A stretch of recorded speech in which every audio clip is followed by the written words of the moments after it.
గురువు పాదాల వద్ద ఉన్నప్పుడు ఆచారబద్ధంగా ఉండేవాడిని. బాగా మడి ఆచారాలు ఎంతగా తెలుసంటే ఎలా చేశానంటే, ఎవరైనా కర్మకాండీకులు నా వద్ద నేర్చుకోవచ్చు. కర్రలను కూడా శుద్ధి చేసి కడిగి కాల్చేవాళ్లలో నేను ఒకడిగా ఉండేవాడిని. కర్రలను శుద్ధి చేసి కాల్చాలి, అశుద్ధమైనవెందుకు? రొట్టెలను నా చేతులతో చేసుకునేవాణ్ణి. కర్రలను కూడా కడిగేసి మళ్లీ కాల్చేవారిలో ఒకణ్ణి. నిజంగా కడిగేవాణ్ణి కాదు, చెప్పేదేంటంటే నేనలా ఉండేవాణ్ణి. పూజ, పారాయణం, స్నానం, శుద్ధి. పూజ పారాయణం చేసిన తర్వాతే మంచినీళ్ళు తాగేవాణ్ణి. అలాంటి వాణ్ణి నేను. అంత గట్టి ఆచారాలు పాటించాను. ఇల్లు ఎప్పుడైనా వదిలి వెళ్లాల్సి వస్తే అప్పుడు కూడా పూజా సామాన్లు వెంట తీసుకెళ్లాను. ప్రయాణంలో కూడా నా స్నానం, శుద్ధి సాగుతూ ఉండేవి. ట్రైన్లో కూడా ఎక్కడి నుండైనా స్నానం చేసుకుని బండి ఆగినప్పుడు ఇంకా ఆ తరువాత నా శివుడికి స్నానం చేయించడం, నా దేవునికి పూజ చేసి అప్పుడేదైనా చేసేవాణ్ణి. ఎప్పుడైతే గురువుగారి దగ్గరికి చేరుకున్నానో మెల్లమెల్లగా గురువుగారు గమనించి అన్నారు, ఇవి హిమాలయాలు బిడ్డ, ఇక్కడ ఉదయం వేకువజామున స్నానం చేయవలసిన అవసరం లేదు. చల్లని గాలి ఉంది కదా, ఇలానే శుద్ధైపోతాడు మనిషి. ఈ మాట నిజం. చలిలో బ్యాక్టీరియా పెరగదు.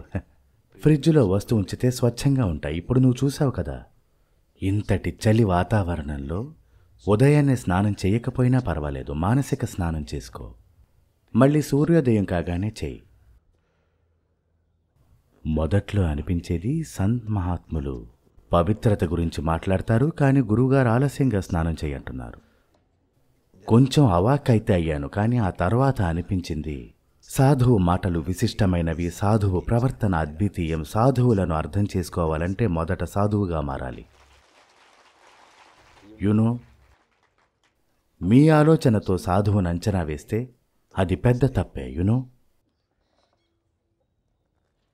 అయితే మళ్ళీ మేము నెమ్మదిగా గురువుగారి ప్రకారం. అయితే ఒకరోజు ఏం జరిగిందంటే, నా దగ్గర ఏవైతే ఉన్నాయో శంకర భగవానుడు, నాగదేవత ఉండేవో చిన్న చిన్నవి, అవన్నీ మాయమయ్యాయి. నేను పూజ చేసుకోవడానికని వెళ్ళి ఇక్కడ అక్కడ వెతికాను, నా దేవుడు ఎక్కడికి వెళ్ళిపోయాడు అని. నా మొహం వాడిపోయింది. ఎవరికీ చెప్పకండి, ఇవన్నీ నా రహస్యవంతమైన విషయాలు. అయితే నా గురువుగారి వ్యక్తిగత సేవకుడు బిగ్గరగా నవ్వాడు. అప్పుడు బాపు అన్నారు, ఒరే ఏమైంది, ఎందుకు నవ్వుతున్నావు? వాళ్ళ ప్లానింగ్ ఇది. అతనన్నాడు, బాపూజీ, ఈ ఆసూమల్ భగవాన్ తప్పిపోయాడు. ఈ ఆసూమల్ దేవుణ్ణి ఎవరో దొంగిలించారు. అయితే బాపు అన్నారు, తత్. ఏమంటున్నావు? ఎలాంటి చిన్న దేవుడి వీడిదంటే ఎవరైనా దొంగిలించేంత? నేను ఆశ్చర్యపోయాను. కానీ గురూజీ అంటున్నారంటే ఏదో రహస్యం ఉంటుంది, అది మంచి మాట అయి ఉంటుంది. అన్నారు, అసుమల్ ఇలరా ఇలరా అబ్బాయి, ఏమైంది? నేనన్నాను, సాయి, నా పూజలు ఏవైతే ఉండేవి కదా, శివుడు, అవి ఇవి, నాగదేవత, అవన్నీ కనిపించడం లేదు. అన్ని చోట్ల వెతికాను. ఆ సేవకుడు మళ్ళీ నవ్వాడు. బాపూజీ, వీడి దేవుడు ఎలా అంటాడంటే ఎవరైనా దొంగిలించవచ్చు. బాపు అన్నారు, అసుమల్, నీ దేవుడు ఎలాంటి వాడంటే ఎవరైనా ఎత్తుకెళ్ళొచ్చు, దొంగిలించవచ్చు. ఇలాంటి దేవుడా నీ దేవుడు? ఒరే అబ్బాయి, భగవంతుడు ఎలాంటి వాడంటే సృష్టి మొత్తం నాశనమైన ఆయన చెక్కు చెదరడు. ఆ భగవంతుడిని తెలుసుకునే మార్గంలో నడువు. ఇంకెంతకాలం ఇవన్నీ చేస్తావు? చూడండి మహాపురుషులు ఎలాంటి చిట్కాలు చేస్తారో.